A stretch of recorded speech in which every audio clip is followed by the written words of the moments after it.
Praise God. Thank you.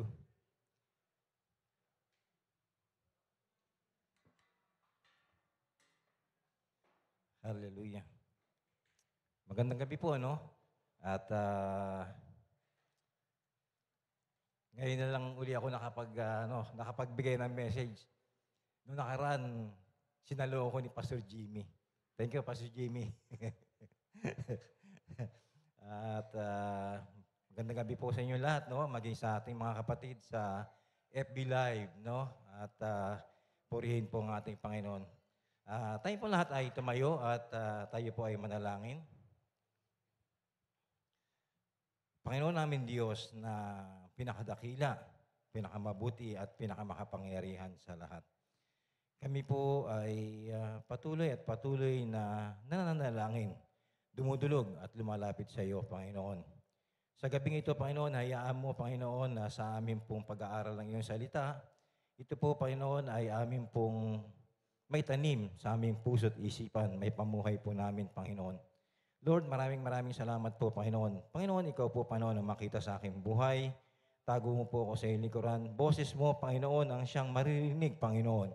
At tunay nga po, Panginoon, na ang lahat, Panginoon, ng babanggiting mga Bible verses, Panginoon, tunay nga po, Panginoon, ito po ay bigyan nyo ng magandang revelation, Panginoon, na naaayon sa inyong kalooban.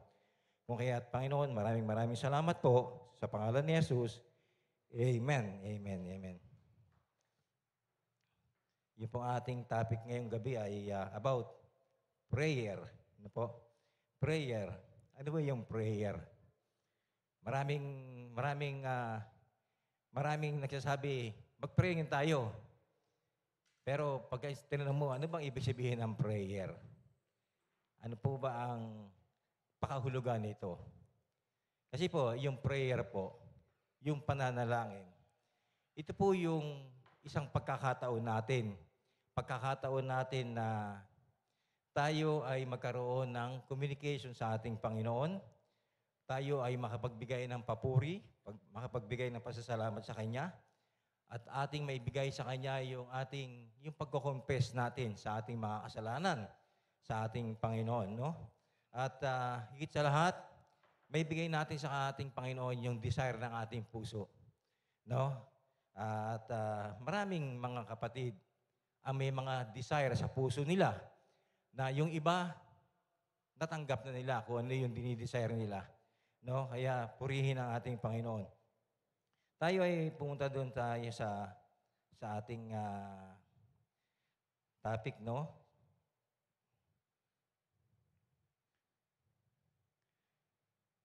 Sa ating pong text ngayon po ay sa Luke 18:1-8.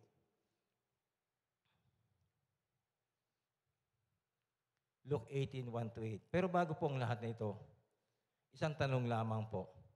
Kamusta po ba ang prayer life nyo? Kamusta ba ang mga prayer life natin? Yung po bang prayer life natin, naidudulog natin sa Panginoon sa tamang pamamaraan, sa tamang pagdulog, sa tamang pakikipag-usap natin sa Panginoon. Kuminsan, alam nyo, yung pananalangin natin, yung basta-basta lang tayo nananalangin na hindi natin, wala sa puso natin kung ano yung dinadalangin natin. Maraming mga Kristiyano ang nananalangin, pero ang pinagtataka nila, bakit hanggang ngayon, hindi pa sinasagot yung mga panalangin nila. Bakit kaya? Ano ang nagiging dahilan?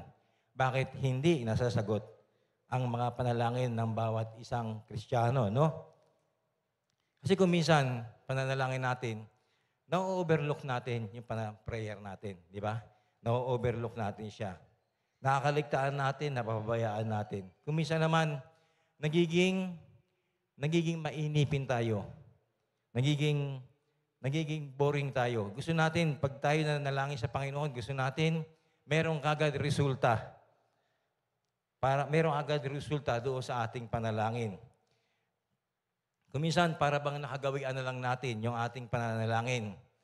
Para bang pag oras ng ganitong oras, mananalangin ako. Para bang ganun lang, parang routine na lamang. Pero deep inside, sa puso natin, wala. Di ba? Lagi nga sinasabi na meron kang religion, meron kang relasyon pero wala ka namang relationship sa Panginoon. No? Kung minsan, suriin din natin ang ating sarili. Kasi prayer, ang pananalangin kasi, ito po yung pananalangin na paglapit natin sa Panginoon kung saan nakikipag-usap tayo sa Kanya. Nakikipag-communication tayo sa Kanya. Binibigay natin sa Kanya yung ating puso. Kasi, paano ba natin idinudulog sa Panginoon yung ating panalangin? Tama po ba yung pagdulog natin? Tama po ba yung pagbibigay natin o paghahayag natin ng ating pananalangin sa Panginoon? Puntahan po natin yung ating text, no? Sa Luke 18. Ito pong text nito, paulit-ulit na lamang ito. Paulit-ulit na lamang, sabi rito, isinalaysay ni Jesus ang isang talinghaga upang ituro sa kanila na dapat silang laging manalangin at huwag mawalan ng pag-asa. Marami po sa atin yan. Nananalangin, hindi pa nagsisimula ang panalangin niya, wala na siyang pag-asa. Ibig sabihin, hindi pa nag-i-start sa pananalangin, nagkakaroon na ng doubt. Nangyayari po yan, di ba? Hindi pa nakakapagsimula sa panalangin. Pag nagsimulang manalangin, ano ang nilalaman ng isip niya? Sasagutin kaya ng Panginoon yung panalangin ko? May katugunan kaya ang Panginoon sa panalangin ko? Di ba? Kaya minsan, sinasabi diyan, laging manalangin at huwag mawalan ng pag-asa. Sa verse 2 po, sinabi niya sa isang lungsod, may isang hukom na walang takot sa Diyos at walang iginagalang na tao. Sa lungsod ding iyon ay may isang byuda. Lagi siyang pumupunta sa hukom at sinasabi, bigyan po ninyo ako ng katarungan sa aking usapin. Tinanggihan siya ng hukom sa loob ng mahabang panahon. Ngunit nang magtagal ay sinabi ng hukom sa sarili, kahit ako'y walang takot sa Diyos at walang iginagalang na tao, ibibigay ko na ang katarungang hinihiling ng biyudang ito sapagkat lagi niya akong ginagambala at baka mainis pa ako sa kapupuntan niya rito.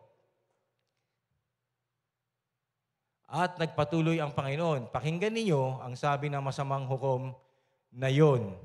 Ngayon, ipagkakait kaya ng Diyos ang katarungan sa mga minamahal niya na dumaraing sa Kanya araw-gabi. Sila kaya ipaghihintayin niya ng matagal.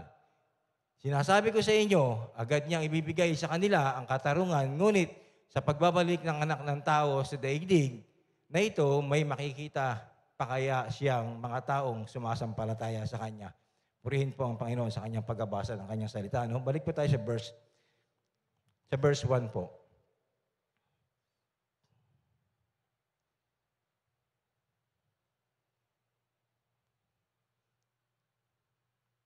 Ito pong verse 1, sinasabi nga po rito na isinalaysay ni Jesus ang isang talinghaga upang ituro sa kanila dapat silang laging manalangin. Palaging manalangin. Punta po tayo sa Romans 12:12 po. Romans 12:12.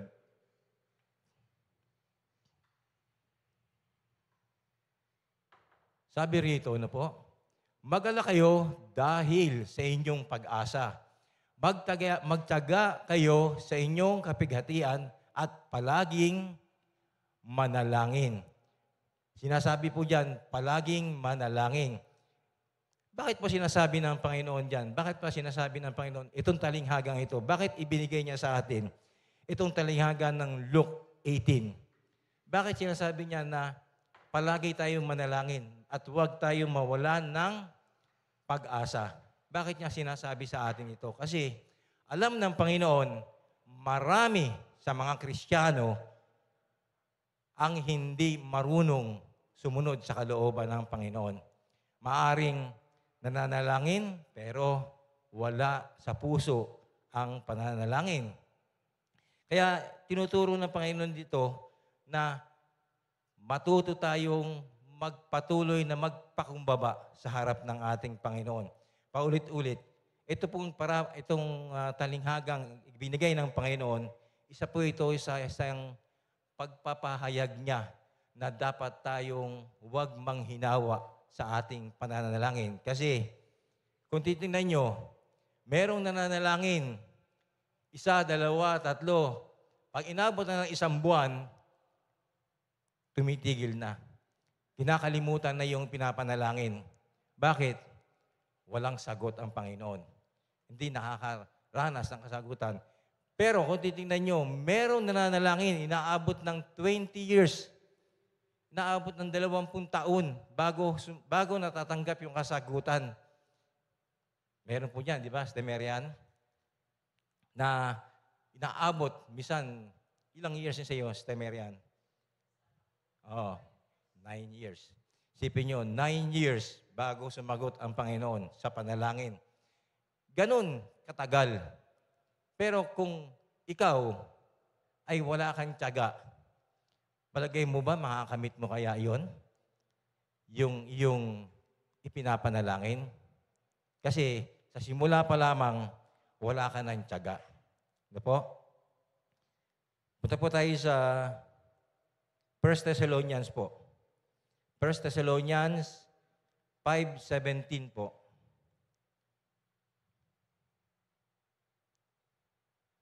Sabi po dyan, no? Palagi kayong manalangin. Sa 18 po, at magpasalamat kayo sa Diyos sa lahat ng pagkakataon, sapagkat ito ang kalooban ng Diyos para sa inyo, sa inyong pakikipag-isa kay Kristo Jesus. Sabi po dyan, no? Magpasalamat kayo sa Diyos sa lahat ng pagkakataon. Ano po yung pag sinabing lahat ng pagkakataon? Ano po ba yung ibig sabihin sa lahat ng pagkakataon? Bawat sandali, dapat tayo nagpapasalamat sa Panginoon. No? Punta po natin yung Ephesians 6:18. Ephesians 6:18.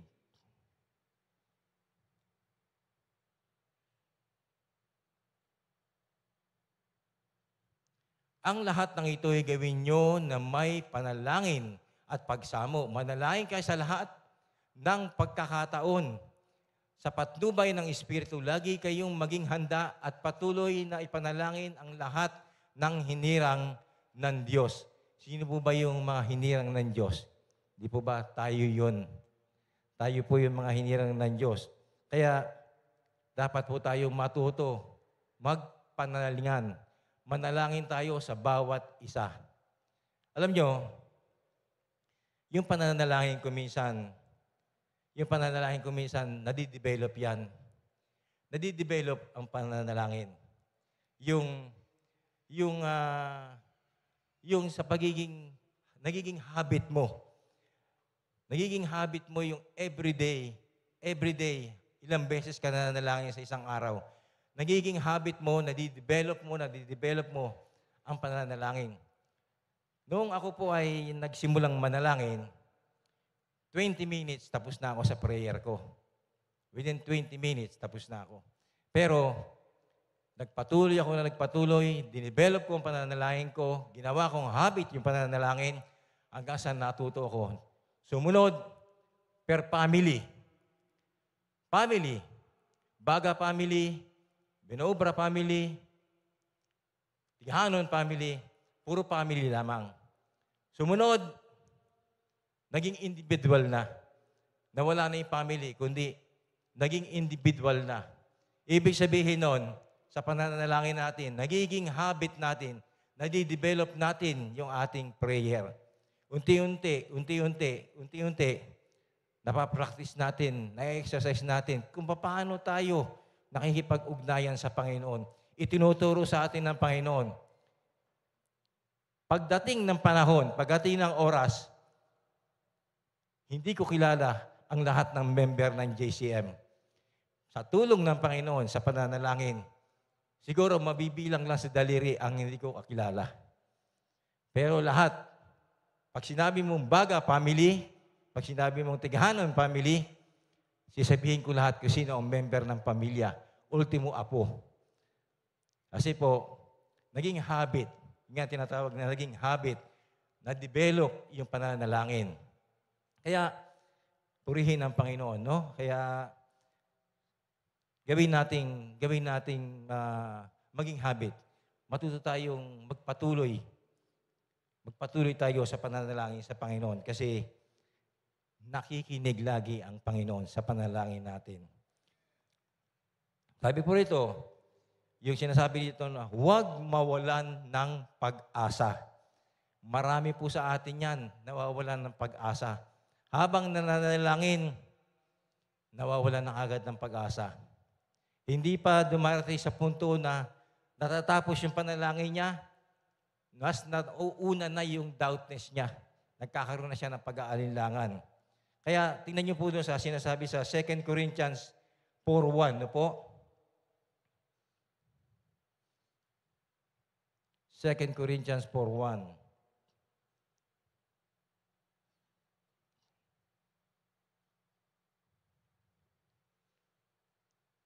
Dahil sa habag ng Diyos, ibinigay niya sa amin ang paglilingkod na ito, kaya't hindi humihina ang aming loob.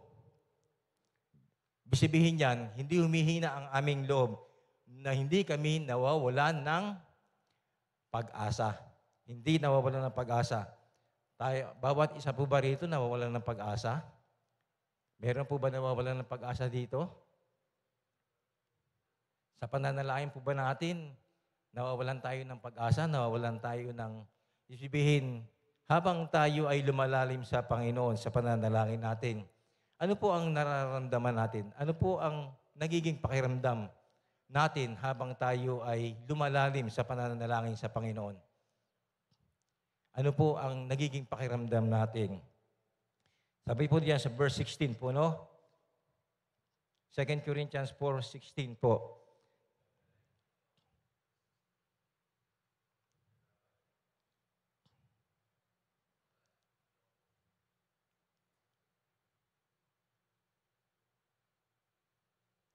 Kaya't hindi kami nasisiraan ng loob. Kahit na humihina ang aming katawang lupa, patuloy namang lumalakas ang aming espiritu araw-araw. Ibig sabihin niyan, hindi nagiging hadlang kung ano man yung karamdaman meron tayo. Hindi nagiging hadlang. At tulad po ni Pablo, si Pablo, meron po siyang karamdaman pero hindi naging hadlang yung karamdaman ni Pablo para tumigil siya sa pagpapahayag ng salita ng Panginoon.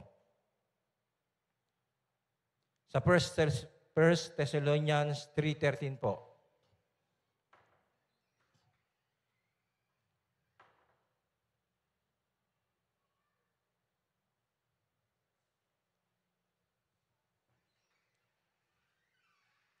Palalakasin niya ang inyong loob upang kayo'y manatiling banal at walang kapintasan sa harap ng ating Panginoon at Ama hanggang sa muling pagdating ng ating Panginoong Jesucristo. Ito po ay sinasabi ito po dahil po binibigyan tayo ng pagkakataon na lagi tayong manalangin at huwag mawalan ng pag-asa. Sa verse 2 na po tayo.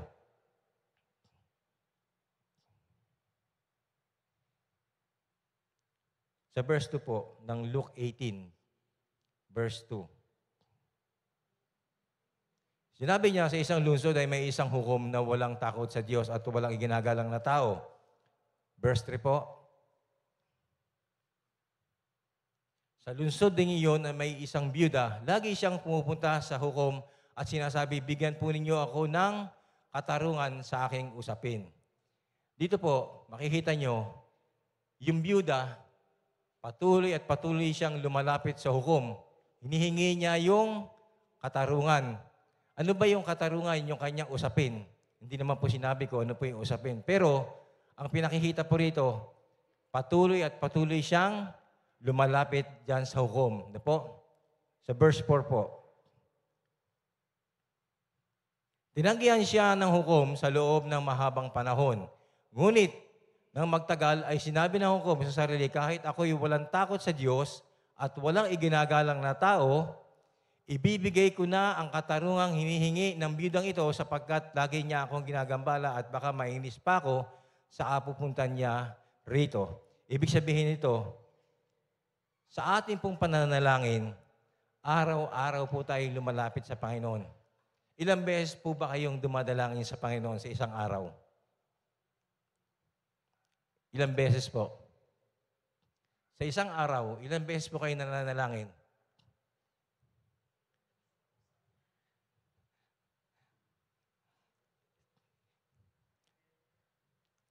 Alam niyo, di po, sinasabi rito, yung pong patuloy at patuloy nating paglapit sa Panginoon, hindi naman sinasabing na paulit-ulit tayo sa ating pananalangin.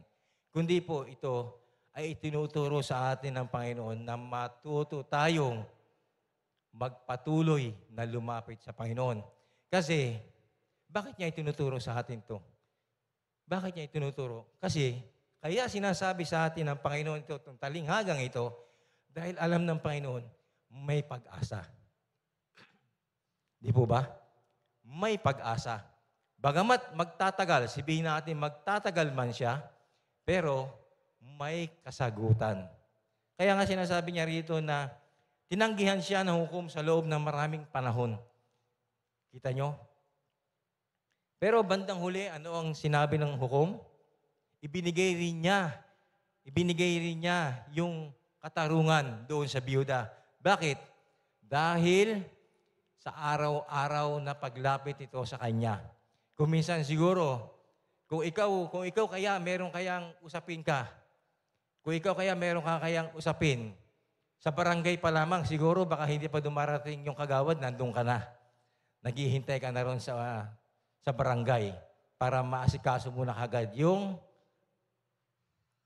kung naman yung problema. Di ba? Ganyan po tayo, di ba? Kung minsan, nauuna pa tayo doon sa agawad, nauuna pa tayo doon sa kapitan. Dahil bakit? Kasi gusto nating matapos na agad. Matapos na agad yung usapin natin. Ano sabi ng hukom dito? Ibibigay ko na ang katarungang hinihingi ng biyudang ito. Ibibigay ko na ang katarungang hinihingi ng biyudang ito. Sapagkat lagi niya akong ginagambala at baka mainis pa ako sa kapupuntan niya rito. Lagi niya akong ginagambala. Sa ating Panginoon, hindi naman sinabi ng Panginoon na lagi nating ginagambala. Mas gusto ng Panginoon na lagi tayong lumalapit sa Kanya. Kasi, as long as na tayo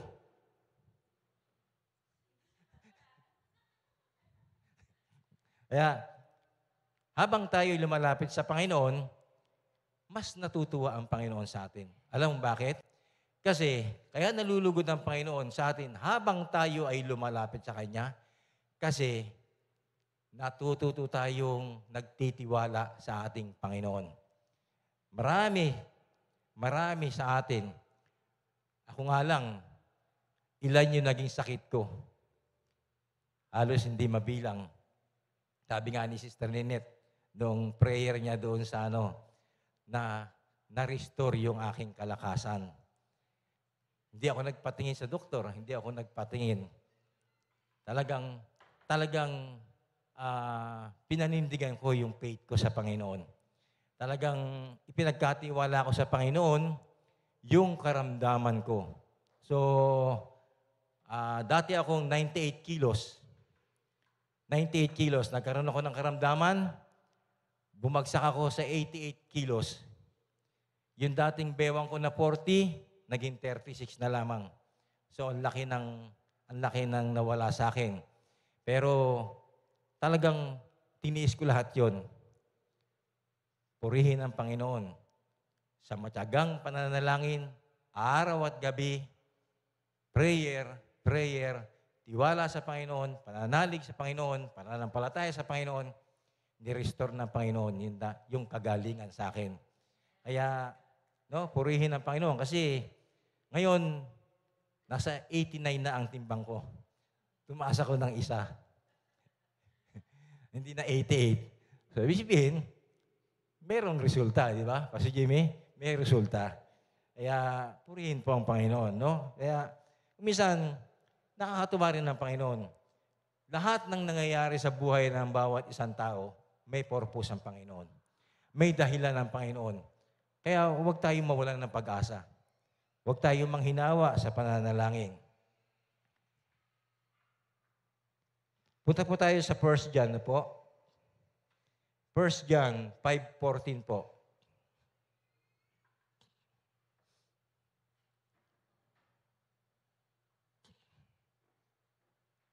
Hindi tayo nag-aatubiling lumapit sa Kanya dahil alam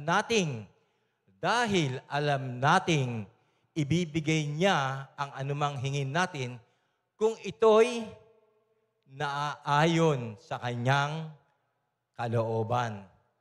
Kaya, yun po ang dahilan kung bakit maraming prayer ang hindi nasasagot. Dahil maling pagdulog ng pananalangin sa ating Panginoon. Hindi naaayon sa kalooban ng Panginoon kuminsan yung ating panalangin.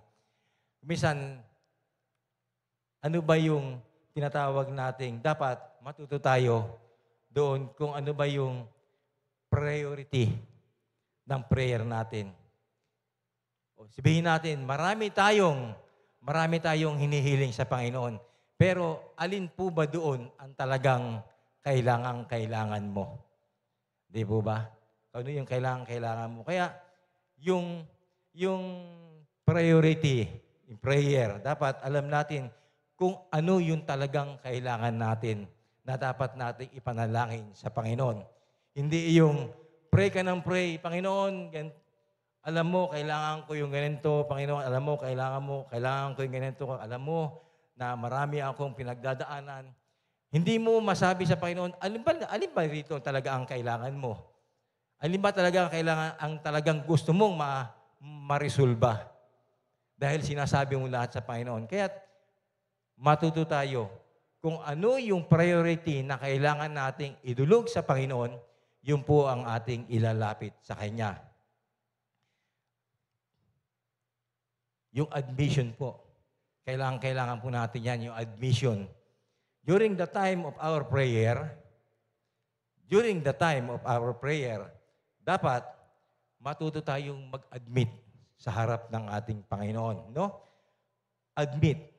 Pag sinabing matuto tayong mag-admit, hindi po natin kaya. Kinakailangan natin ang Panginoon. Kinakailangan natin siya para tulungan tayo na maayos kung ano man yung ating idinudulog sa Kanya. Kaya, sinasabi dito, hindi tayo nag-aatubili. Hindi tayo nag-aatubiling lumapit sa Kanya dahil alam nating ibibigay niya ang lahat ng ating kailangan. Ano po? At dahil diyan, alam nating pinakikinggan. Verse 15 po yun. At dahil diyan, at dahil alam nating pinakikinggan nga niya, tayo, alam din nating ibibigay niya ang bawat hinihiling natin sa Kanya. Ibig sabihin, nakikinig po ang ating Panginoon sa bawat panalangin po natin. Lagi po nandiyan ang Panginoon, lagi po siyang nakikinig sa atin.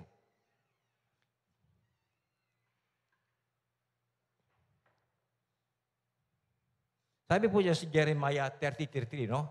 Jeremiah 33:3.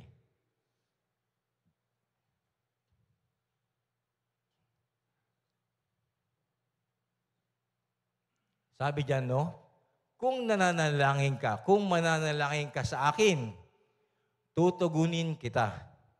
Kung mananalangin ka sa akin, tutugunin kita at ipapahayag ko sa iyo ang mga bagay na dakila at mahiwaga na hindi mo pa nalalaman.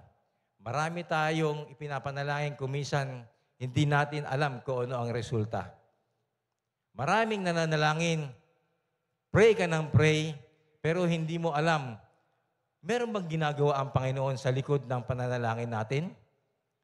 Meron bang ginagawa ang Panginoon sa likod ng ating mga panalangin? Tingnan nyo na lamang, example. Pag kayo humaharap sa salamin, ano po ang nakikita nyo? Sarili nyo. Di ba? Nakikita mo yung sarili mo. Habang nakikita mo yung sarili mo, nakikita mo yung sitwasyon ng buhay mo. Nakikita mo yung mga problema mo, nakikita mo yung mga pinagdaraanan mo. Yun ang lagi nakikita natin. Ganun po tayo sa tuwing tayo ay mananalangin. Nakikita natin lagi yung sitwasyon natin, pero hindi natin nakikita kung ano ang ginagawa ng Panginoon sa likod ng ating mga panalangin. Kaya minsan, baliktarin nyo naman yung salamin. Kung nakaharap ka sa salamin ganyan, baliktarin mo spiritually. Makikita mo kung ano ang ginagawa ng Panginoon doon sa ipinapanalangin mo sa Kanya. Kaya, dapat tayong matuto. Dapat tayong matuto na tingnan natin, may ginagawa ba ang Panginoon sa panalangin natin? Meron. Meron ginagawa ang Panginoon sa panalangin natin. Kaya lamang, hindi tayo marunong magtiwala sa Panginoon. Bagamat nananalangin tayo, pero hindi natin kayang ipagkatiwala sa Panginoon ang lahat ng bagay. Kaya po ba niyang ipagkatiwala ang problema niyo sa Panginoon? Kaya po ba niyo? Kaya po natin, di ba? Kasi bakit kaya natin? Dahil may tiwala tayo sa Panginoon. Di ba? Purihin po ang Panginoon. Sabi po dito sa Jeremiah 29:12, no po? Jeremiah 29:12.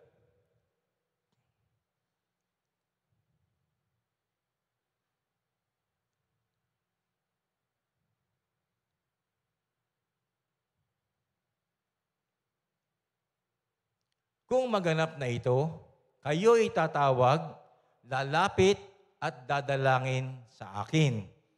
At diringgin ko naman kayo. Yan ang sinabi ng Panginoon. At diringgin ko naman kayo. Ito ay isang pangako ng Panginoon na kapag tayo ay lumalapit sa ating Panginoon, ang ibig sabihin doon, nadidinig ng Panginoon yung ating panalangin. Di po ba? Kaya, sabi po rito, no, sa Deuteronomy 4:29,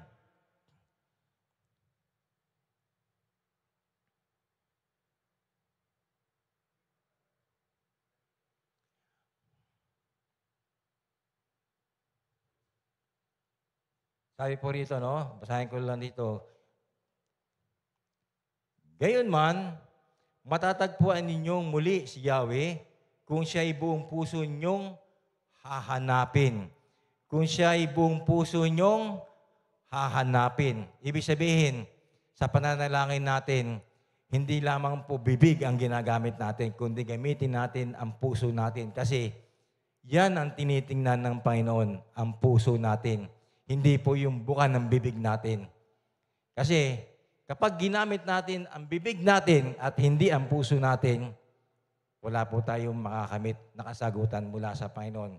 Kasi ibig sabihin nun, bibig na lang ang nananalangin sa atin, hindi na ang puso natin. Hindi na mismo sa puso nang gagaling ang panalangin natin. Sabi po rito sa Psalm 50:15, Psalm.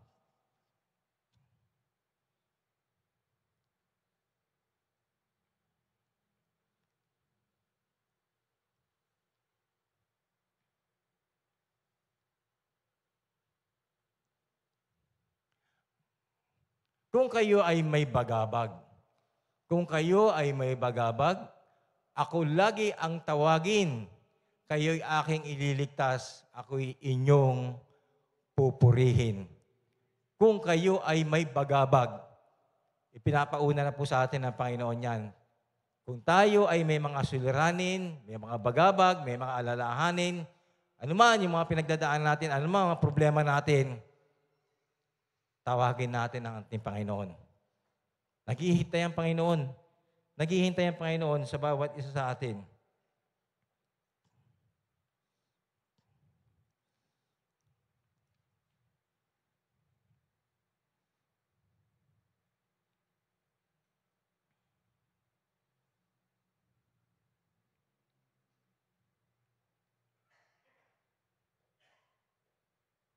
Sabi po rito, no,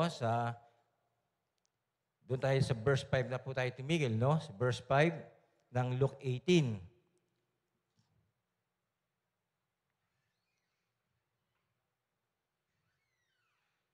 Sabi po diyan, ibibigay ko na ang katarungang hinihingi ng biyudang ito sapagkat lagi niya akong ginagambala.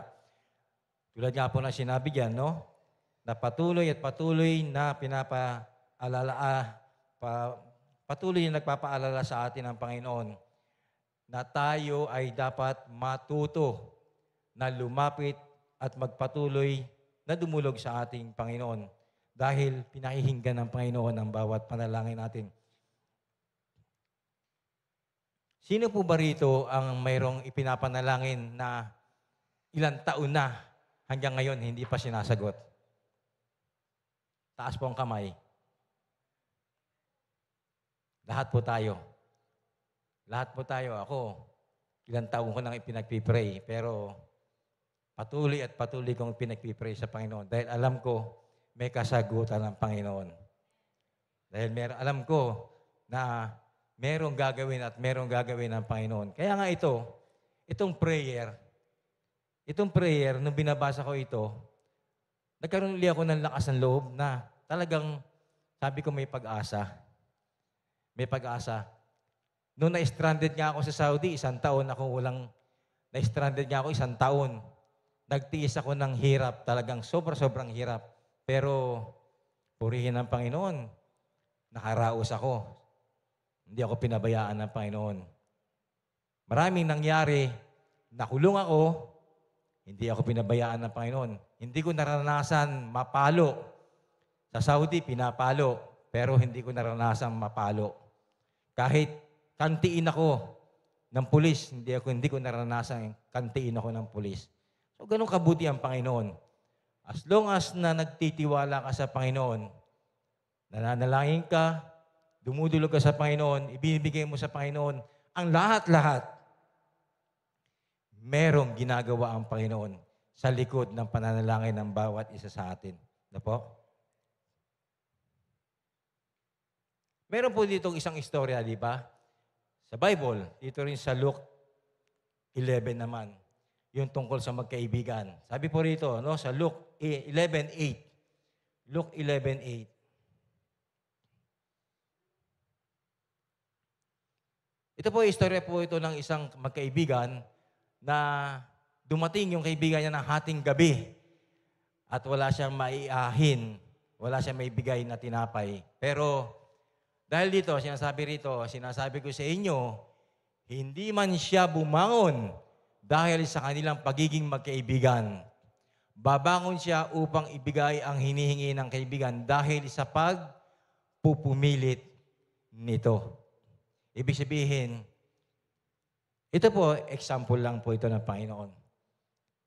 Kung titingnan nyo ito itinuturo sa atin ng Panginoon. Ipinakikita sa atin ng Panginoon kung paano tayo dapat magpatuloy na lumapit at lumapit sa ating Panginoon.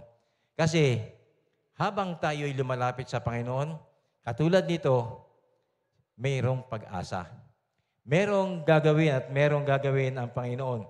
Dahil sinasabi dito, upang ibigay ang hinihingi ng kaibigan dahil sa pagpupumilit. Sa pagpupumilit, hindi naman natin sinasabi na tayo ay nananalangin sa Panginoon, pinipilit natin ang Panginoon. Kasi hindi naman sinabi ng Panginoon na pwersahin mo ako. Kundi sinasabi ng Panginoon, manatili tayo, magpatuloy tayong laging manalangin. Kaya sa pagtuturo sa ating ng Panginoon, tinuturuan tayo ng Panginoon kung paano tayo maging karapat-dapat magpakumbaba sa Kanyang harapan. Alisin natin ang mga pride sa puso natin. Minsan kasi ang pride, sinasabi, kaya ko ito, kaya ko yun, lahat kaya natin. Minsan, nalilimutan natin ang Panginoon dahil sa pride natin. Kaya dapat matuto tayo. Hindi natin kaya kung wala ang Panginoon. Totoo po yun. Di ba? Sabi nga, ang isang sanga, kung hiwalay ka sa puno, hindi ka mabubuhay. Ganun po tayo. Kaya kailangan lagi tayo nakadikit sa Panginoon. Kasi, hindi natin kaya talaga. Kahit anong gawin natin, kahit anong sabihin natin, hindi natin kaya.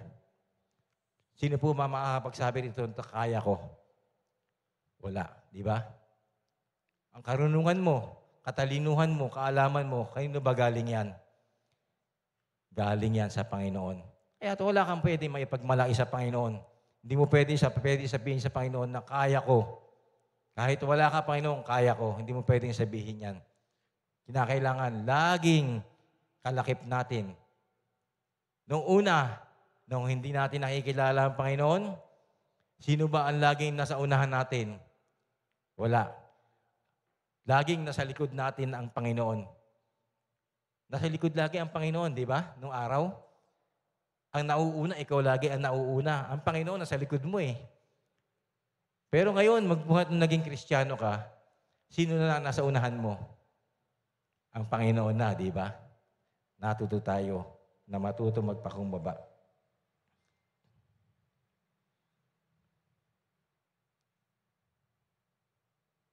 Sa verse 7 po tayo, no? Sa Luke 18:7.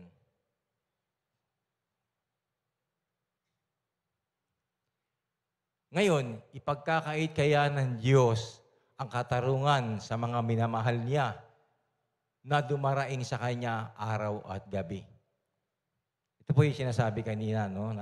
Sinasabi natin kanina. Ngayon, ipagkakait kaya? Palagay nyo kaya, ipagkakait kaya ng Panginoon sa bawat isa sa atin na araw-araw tayong lumalapit sa Panginoon, dumudulog tayo sa Panginoon. Palagay niyo ba ipagkakait kaya sa atin ng Panginoon yung katarungang hinihingi natin? Hindi, di ba? Hindi ipagkakait ng Panginoon. Kaya dito sinasabi niya, ngayon, ipagkakait kaya ng Diyos ang katarungan sa mga minamahal niya. Sino ba yung minamahal ng Panginoon? Tayo, di ba? Tayo ang minamahal ng Panginoon na dumaraing. Ibig sabihin, pag sinabing dumaraing, ano po ba ibig sabihin pag dumaraing? Dumaraing ka dahil sa mga hinaharap mong mga pagsubok sa buhay, mga problema, dumadaing ka dahil sa mga sitwasyon. Ngayon, hindi ipagkakait ng Panginoon lahat ng yan. Kasi nga, unang-una, bakit hindi ipagkakait ng Panginoon? Dahil mahal tayo ng ating Panginoong Diyos, no?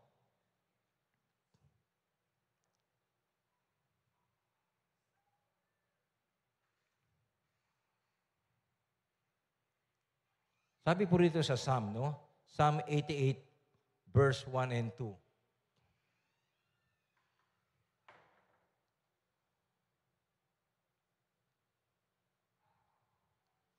Sabi po rito sa prayer nito, no? Yahweh, aking Diyos, tanging ikaw lamang ang aking kaligtasan. Pagsapit ng gabi, dumudulog ako sa iyong harapan. Verse 2 po. Ako ay dinggin mo sa pagdalangin ko. Ako ay pakinggan sa aking pagdaing. Ako ay tulungan. Ibig sabihin, yung prayer na yan, prayer of, ano po yun? Panalangin ng pagpapakumbaba sa harap ng ating Panginoon. No? Ibig sabihin dito, sa panalangin ito, sino po ba ang sumulat ito?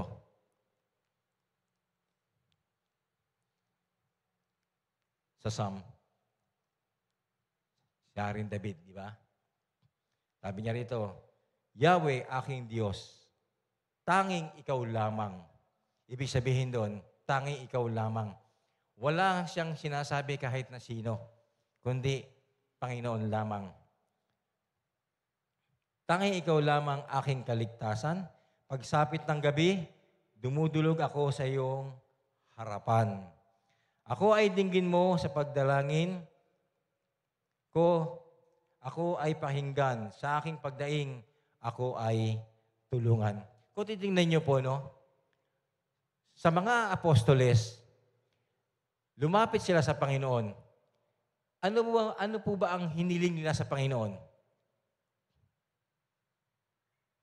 Ano po ba ang hiniling ng mga apostoles sa Panginoon? Turuan silang manalangin. Hindi sinabi ng mga apostoles na, Panginoon, turuan nyo kaming magpahayag ng salita. Hindi sinabing ganon, di ba? Kundi ano sinabi nila? Panginoon, turuan nyo po kaming manalangin. Di ba? Sipin nyo, ang dami-dami lang hihilingin sa Panginoon, pero bakit yun ang hiniling nila sa Panginoon? Naturuan nyo silang manalangin. Ganon din tayo. Hanggang ngayon, nagpapaturo tayo sa Panginoon kung paano tayo tamang manalangin. Kung paano natin idudulog sa Panginoon yung tamang pananalangin.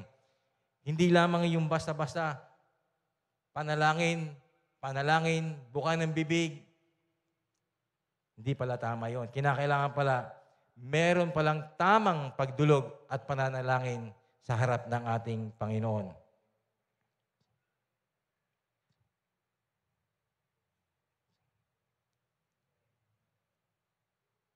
Sabi po rito sa Lamentation, na po? Lamentation 3:22.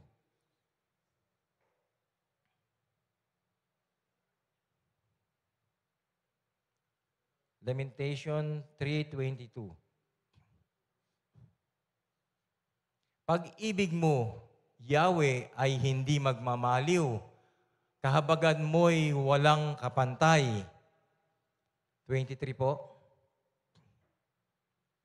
Ito ay laging sariwa bawat umaga. Katapatan mo'y napakadakila. Ganyan po ang ating Panginoon. Sobra-sobrang kadakilaan ng ating Panginoon, no? Kaya, meron ba tayo may pagmamalaki sa harap ng Panginoon? Wala tayong may pagmamalaki. Kahit sabihin natin na tayo na ang pinakamatalinong tao, wala tayong may pagmamalaki sa harap ng ating Panginoon. Lahat ng bagay, lahat, Panginoon lang ang nakakaalam. Kaya, lagi natin pupurihin ang ating Panginoon. Hindi lamang sa oras ng ating pananalangin, kundi sa bawat saglit, bawat sandali ng ating buhay, lagi nating pupurihin ang Panginoon. Bakit po natin pinupuri ang Panginoon? Araw-araw. Tingnan nyo na lamang, araw-araw. Meron kang hangin na lalalanghap. Di ba? Sabi nga ni Pastor Jimmy, ikaw ba nagsabi noon na sa ospital, ang hangin binabayaran? Di ba? Di ba yung oxygen binabayaran mo, di ba? Samantalang tayo nga, araw-araw, libre na nga yung hininga natin ng hangin galing sa Panginoon. Hindi pa rin natin kaya maipagpasalamat sa Kanya yon. Di ba? Ipinagmamalaki pa rin natin na kaya nating mabuhay kahit wala ang Panginoon. Di ba? Hindi natin kaya mapagmalakihan Panginoon. Darating at darating ang oras, luluhod at luluhod ka rin sa harap ng Panginoon.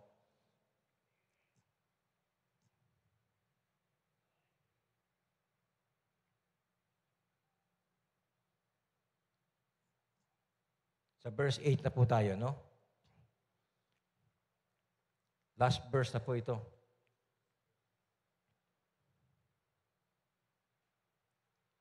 Sinasabi ko sa inyo, agad niyang ibibigay sa kanila ang katarungan, ngunit sa pagbabalik ng anak ng tao sa daigdig na ito, may makikita pa kaya siyang mga taong sumasampalataya sa Kanya. Palagay nyo kaya, pagbabalik ng Panginoon, meron kaya siyang masusumpungan pa na sumasampalataya sa Kanya? Sino po yun? Tayo pong lahat. Diba? Kaya purihin po ang Panginoon. No po? Sabi po niya sa Matthew 16:27.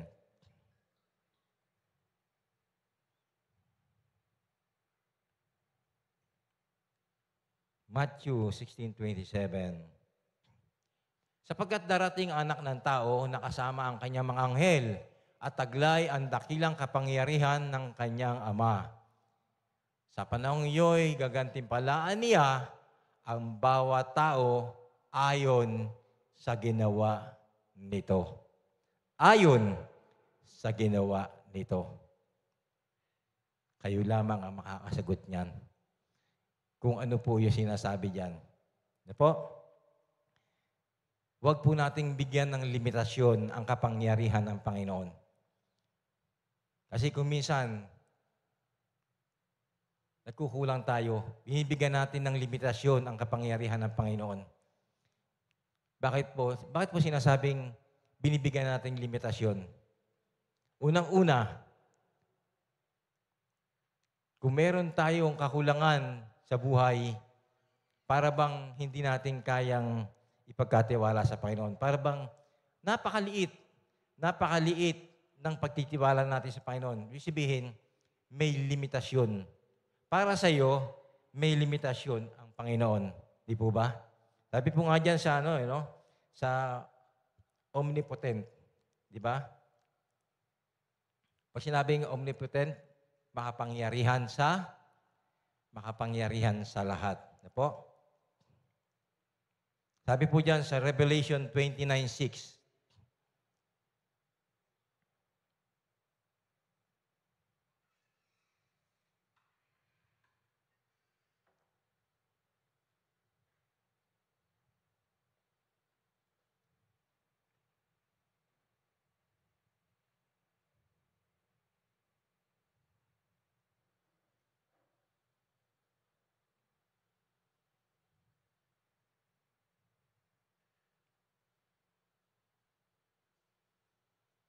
Meron?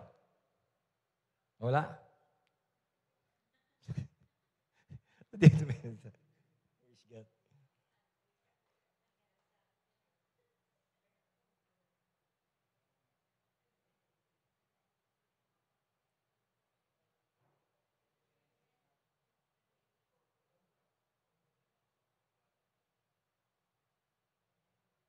Wala nga.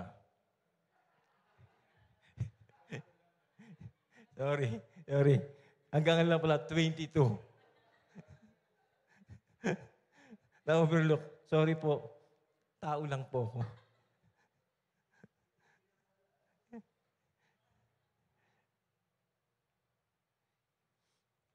Doon lang po tayo sa Revelation 1:8 po.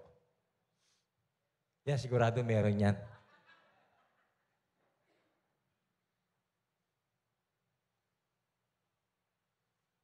Ako ang Alpha at ang Omega, ang simula at ang huli. Sabi ng Panginoon, Panginoong Diyos na makapangyarihan sa lahat. Diyos sa kasalukuyan, Diyos sa kasalukuyan, sa nakaraan, at siyang darating. Ibig sabihin,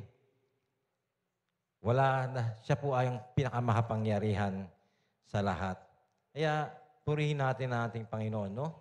Kaya, lagi tayong magpasalamat sa Panginoon, huwag tayong manghinawa, lagi tayong manalangin.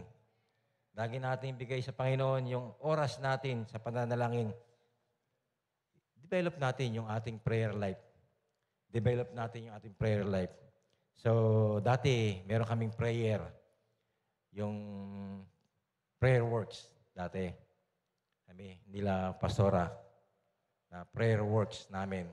So, minsan, meron ding dahilan ng Panginoon na kung bakit natitigil. Pero, bagamat natigil yung prayer works, alam ko, si Pastora Catherine, tuloy-tuloy yun. We pray. Ganon din naman ako. Continuously yung prayer na ginagawa namin. Sama namin niya si Sister Jenna. At alam naman na ganon din naman na may ginagawa ang Panginoon. Kaya, matuto tayo, no? Matuto tayo na manalangin. Huwag tayong magsawa sa pananalangin. So, sa ating buhay, kung minsan, nakakaligtaan natin kung sino tayo. Diba? Nakakaligtaan natin kung sino tayo sa harap ng ating Panginoon. Minsan, na-overlook natin yung sarili natin. Akala natin, kaya natin lahat. Walang pasiklaban dito. Walang pasiklaban. Sa harap ng Panginoon, pantay-pantay tayo. Walang marunong, walang matalino, walang mahusay. Lahat pantay-pantay sa harap ng Panginoon. Kaya, hindi natin dapat may pagmalaki kung ano man meron tayo. No, huwag natin kalilimutan lagi yan. Kaya, purihin po ang Panginoon. Sige po, tayo po ay manalangin. Tayo pong lahat ay tumayo at manalangin.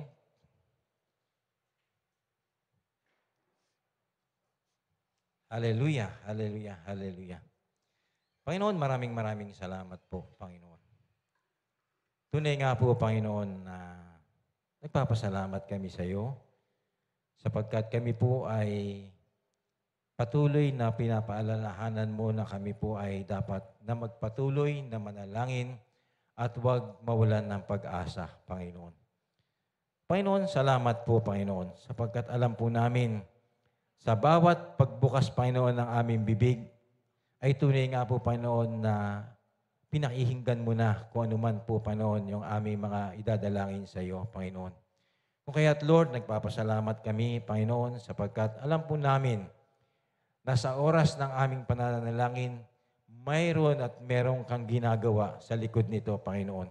Kung kaya't, Lord, maraming salamat po sa lahat-lahat ng mga kasagutang ibinigay mo na sa aming mga panalangin. Magmula noon, magpahanggang ngayon, Panginoon, alam po namin na kung meron pa man kami mga panalangin na hindi pa nasasagot, alam po namin, Panginoon, na meron kang tamang oras, meron kang tamang panahon, Panginoon, para po, Panginoon, ibigay ang tamang kasagutan sa bawat panalangin namin. Kung kaya't, Panginoon, ngayon po lamang, Panginoon, ipinagpapasalamat na po namin ito sapagkat alam po namin na ikaw ay tunay na buhay at makapangyarihan sa lahat. Kaya't, Panginoon, salamat po, Panginoon, sa iyong ginawa sa gabing ito, Panginoon. Alam po namin, Parigal Lord, na sa bawat verses, Panginoon, na aming binasa, ay naroroon, Panginoon, ang tamang revelasyon, Panginoon, para sa iyong mga salita. Kaya't, Lord, maraming salamat po. Ito po ang aming samot panalangin sa pangalan ni Jesus. Amen.